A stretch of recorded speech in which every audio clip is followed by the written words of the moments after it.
Assalamualaikum warahmatullahi wabarakatuh. Salam sejahtera untuk kita semua. Semoga semuanya dalam keadaan sehat walafiat. Nah, gimana nih kabarnya sobat pendidik ya? Bertemu kembali dengan saya Dwi Nur Wahyudi, guru madrasah.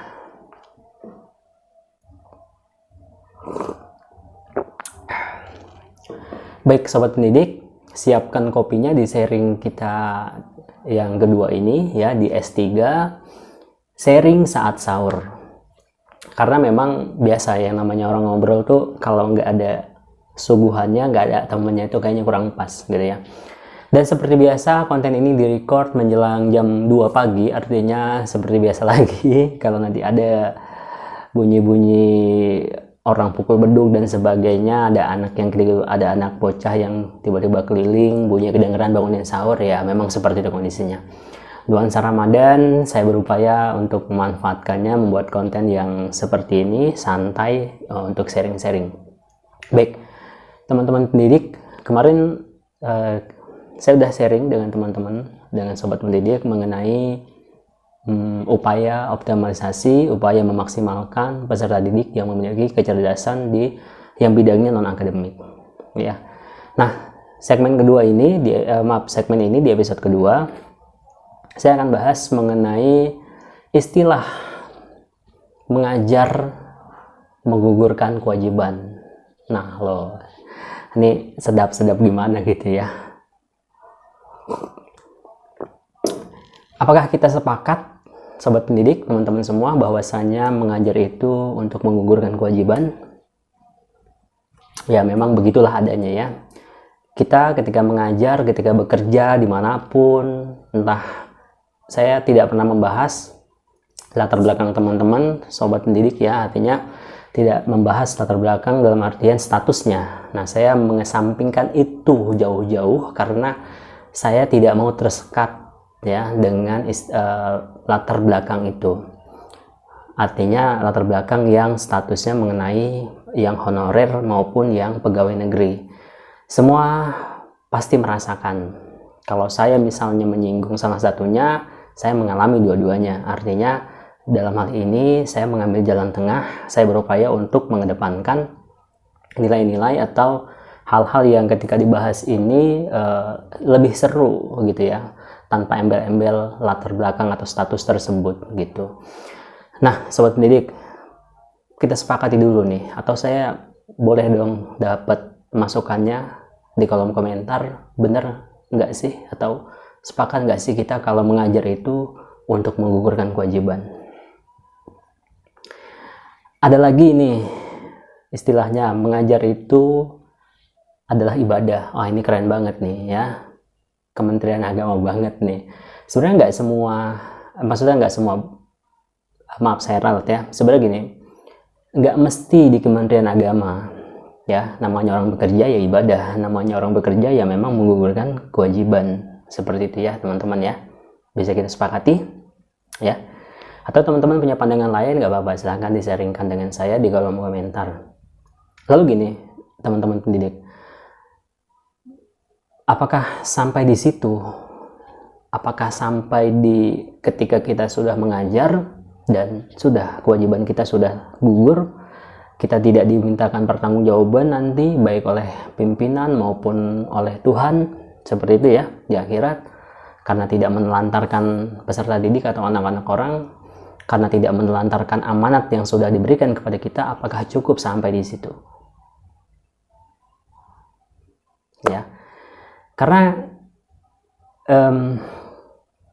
faktanya adalah di lapangan, realitanya adalah, dan saya pun mengalami, artinya saya bagian dari orang-orang tersebut dahulu, pernah ada rasa malas misalnya, seperti itu ya, ketika mengajar, memberikan tugas, hanya sebatas ketika berpikir, oh ini tugas saya nih, ini tugas saya, hari ini ada jam di kelas ini, ya udah ngajar, tak kasih tugas.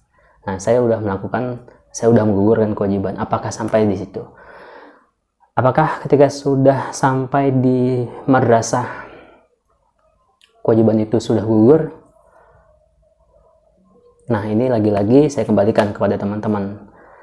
kepada sobat pendidik semua. Saya percaya, saya yakin orang yang terjun ke dunia pendidikan sudah berupaya semaksimal mungkin, sudah punya niatan dalam hati memang untuk mengamalkan ilmunya, untuk membantu mencerdaskan anak bangsa, untuk beribadah. Seperti itu ya, sobat guru ya, teman-teman semua ya. Saya yakin dan saya percaya itu. Artinya memang luar biasa. Teman-teman pendidik ini berusaha, berupaya mencerdaskan anak orang. Gitu ya. Dan gini, kalau misalnya sampai di situ, kalau misalnya sampai di, ya udah kewajiban saya udah selesai nih, saya udah ngajar. Apakah udah selesai? Apakah ada ganjalan dalam hati secara nurani kita? Oke, baik teman-teman didik ya. Ini sharingnya santai aja, saya nggak menyinggung, tidak berusaha menyinggung. Artinya gini, kalau sampai dengan era ini, sampai dengan zaman ini, hal yang demikian masih tetap hal yang demikian masih tetap dipertahankan, lantas nanti apa jadinya dunia pendidikan kita? Kementerian Agama baru-baru ini, dewasa ini, belakangan ini saya mengikuti banget, sedang mengupayakan gerakan transformasi digital. Sobat pendidik, teman-teman pendidik, kalau kita hanya sebatas mentok atau selesai di kata-kata saya mengajar, menggugurkan kewajiban, saya khawatir, mudah-mudahan kekhawatiran saya tidak terjadi. Saya khawatir ya udah itu aja, stuck di situ. Nah, ini kayaknya nggak asik nih, karena dunia pendidikan itu dinamis ya teman-teman pendidik ya. Setiap detiknya, setiap waktunya selalu ada penemuan baru, selalu ada penemuan baru, selalu ada perkembangan ilmu baru, selalu ada inovasi baru di dunia pendidikan.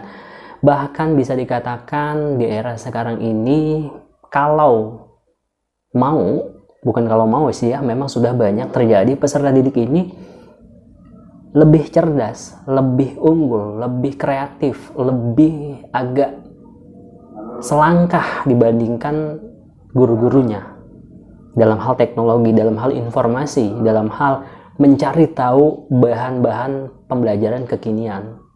Hayo ya. Nah, lantas kalau mengajar itu hanya sekedar menggugurkan kewajiban,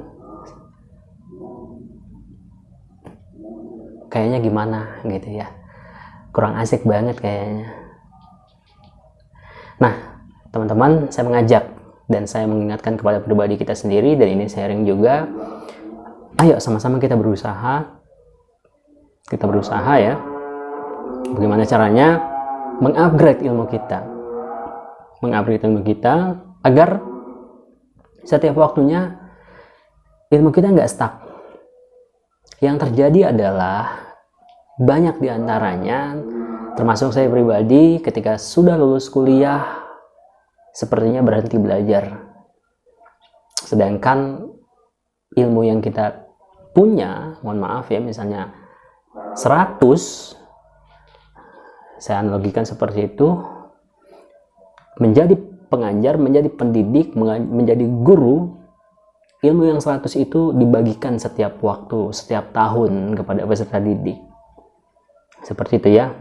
Sementara setiap tahunnya, setiap waktunya ada perkembangan, ada inovasi baru. Nah, kita mempertahankan yang 100 ini. Syukur-syukur kalau masih bertahan yang 100-nya. Kalau rontok satu-satu jadi 99, ya namanya manusia ya kan, lupa ya.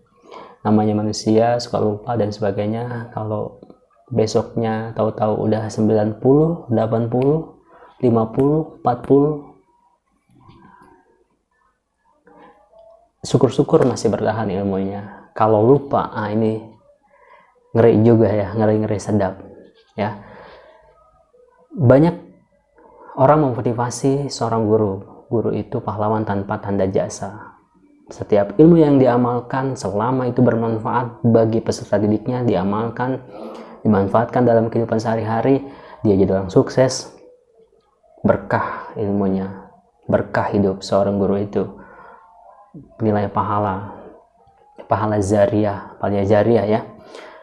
Nah, apa yang terjadi ketika kita lupa, kita hilap, kita mengajarkan salah satu ilmu yang ternyata kita salah memberikan info tersebut kepada peserta didik kita, dan ternyata ditangkap, diserap oleh peserta didik kita, melekat sampai dewasa, digunakan dalam kehidupan sehari-hari.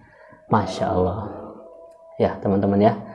Nah, pernah nggak teman-teman sobat guru mendengar istilah mengajar itu kewajiban sebagai guru? Saya menganggap sebagai ibadah. Nah, tadi sudah kita bahas ya. Mengajar itu kewajiban sebagai guru. Saya menganggapnya sebagai ibadah. Ya, itu niatnya sangat indah sekali, sangat bagus sekali. Dengan tujuan ibadah seharusnya berdampak. Ya, layaknya kita beribadah kepada Tuhan. Kita mengharapkan ada impact, ada dampak kepada kita, kepada diri kita, dan kepada orang lain, ada perubahan yang lebih baik dari waktu ke waktu tentunya. Kalau kita menganggap bahwasanya mengajar itu adalah ibadah, akhirnya muncul pertanyaan, benarkah apa yang kita ajarkan selama kita mengajar berdampak ke arah yang lebih baik, baik itu untuk peserta didik, artinya peserta didiknya memang paham, ngerti, dan juga berdampak kepada kita. Setiap waktunya kita mengalami perubahan, perbaikan karena ilmu yang kita amalkan. Apakah demikian, sobat guru, teman-teman pendidik semua? Apakah kewajiban itu berpengaruh pada kinerja teman-teman pendidik, sobat guru? Kalau mengajar itu kewajiban, apakah kewajiban itu berpengaruh kepada kinerjanya? Kepada kinerja kita semua. Apakah kita semakin rajin, kita semakin inovatif, kita semakin semangat? Teman-teman didik, kewajiban seorang guru ya masuk kelas, mengajar sesuai dengan target kurikulum, itu kewajiban. Artinya memang kita sebagai pendidik, kita sebagai guru, kalau mengajar itu sebagai kewajiban, ya memang kewajibannya seperti itu. Artinya gini, kalau memang mengajar itu adalah suatu kewajiban, ya udah sederhananya kita ini ada di kelas terus, gitu ya. Kita ini ngajar sesuai dengan target kurikulum, sesuai dengan hari, sesuai dengan jadwal, sesuai dengan jam. Kalau beranggapan bahwasanya mengajar itu adalah suatu kewajiban, mengajar itu adalah ibadah. Ibadah yang bagaimana? Kalau misalnya kita tidak ada di kelas, kalau seandainya kita hanya mengasih tugas tanpa ada alasan yang jelas, tanpa uzur dan sebagainya. Luar biasa teman-teman, kita jeda dulu. Siapkan kopinya.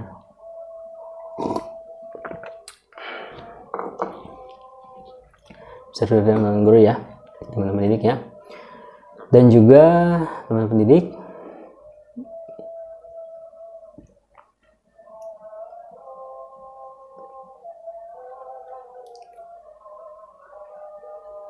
setiap peserta didik itu, saya percaya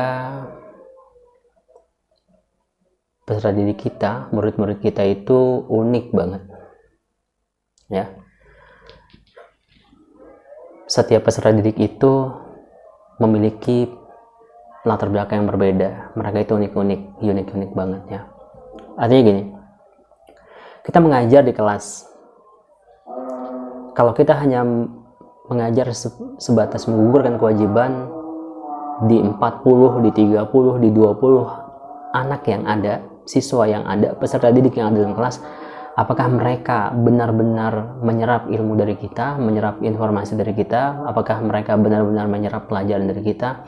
Nah, kenapa? Karena latar belakang mereka itu berbeda-beda. Ada yang daya serapnya cepat, ada yang daya serapnya itu lambat, ada yang baru dikasih tahu, diterangin materi udah ngerti, ada yang nanti kita udah keluar kelas dia baru ngerti, ada yang nggak ngerti. Nah loh, mengajar bukan hanya sekedar kewajiban teman-teman semua, sobat pendidik. Jadi harus ada sebuah action, ada sebuah gerakan. Nah, yang namanya action, yang namanya gerakan, yang namanya gerak, itu orientasinya adalah perubahan. Nah, ini sejalan nih dengan arti dari pendidikan. Pendidikan itu sendiri artinya adalah mengubah seseorang dari yang tadinya nggak ngerti jadi ngerti, yang nggak tahu jadi tahu, dari yang tadinya bodoh jadi pintar. Seperti itu ya teman-teman didik ya, sobat didik ya. Mengubah dari yang tidak tahu menjadi tahu, dari yang tahu menjadi mampu, dari yang mampu menjadi mau. Nah, inilah maksud dari mengajar, itu adalah sebuah action, sebuah gerakan. Karena kenapa? Teman-teman pendidik memberikan pengetahuan, keterampilan, dan juga motivasi. Kita sepakat ya, teman-teman pendidik sudah tahu, dan kita semua saya anggap sudah mengerti bahwasanya sudah bisa membedakan antara mengajar dan mendidik. Dan sebagai pendidik, sebagai guru, kita melakukan keduanya, kita mengerjakan keduanya. Kita tidak hanya sebatas memberikan materi, udah. Kita nggak hanya sebatas nitip tugas, tapi juga kita memberikan pemahaman kepada peserta didik. Kalau ketemu orang yang lebih tua, seperti ini loh. Kalau ketemu orang yang lebih muda, seperti ini loh sikap kamu. Kalau misalnya kamu bertemu dengan orang, seperti ini sikapmu. Ketika kamu melakukan kesalahan, kamu harus seperti ini. Ketika kamu bertemu dengan guru, kamu jangan lari atau muter. Ya, itu banyak ya sekarang kayak gitu ya. Dan sikap dan perilaku tersebut, hal-hal yang seperti itu masuk ke dalam kategori mendidik. Mengubah perilaku peserta didik yang tadinya semeraut menjadi teratur, yang tadinya nggak tahu jadi tahu. Seperti itu ya teman-teman didik. Seperti itu teman-teman didik berusaha hadir sempurna di depan peserta didiknya, di depan siswanya, di depan murid-muridnya, beriringan dengan senyum dan menahan segala emosinya. Begitulah seharusnya klaim bahwa mengajar adalah ibadah. Karena ibadah yang seru, yang asik adalah yang dikerjakan dengan sukarela, dengan hati ikhlas, dengan senyum. Nah, teman-teman pendidik, seberapa besar pengaruh terhadap peserta didik? Tetap usahakan bahwasannya teman-teman pendidik itu yang menentukan. Ya, mudah-mudahan poinnya dapat di obrolan kali ini di sharing saat sahur, segmen sharing saat sahur episode 2 ini. Selamat bersantap sahur, dan kita ketemu lagi di episode berikutnya. Sehat selalu. Assalamualaikum warahmatullahi wabarakatuh.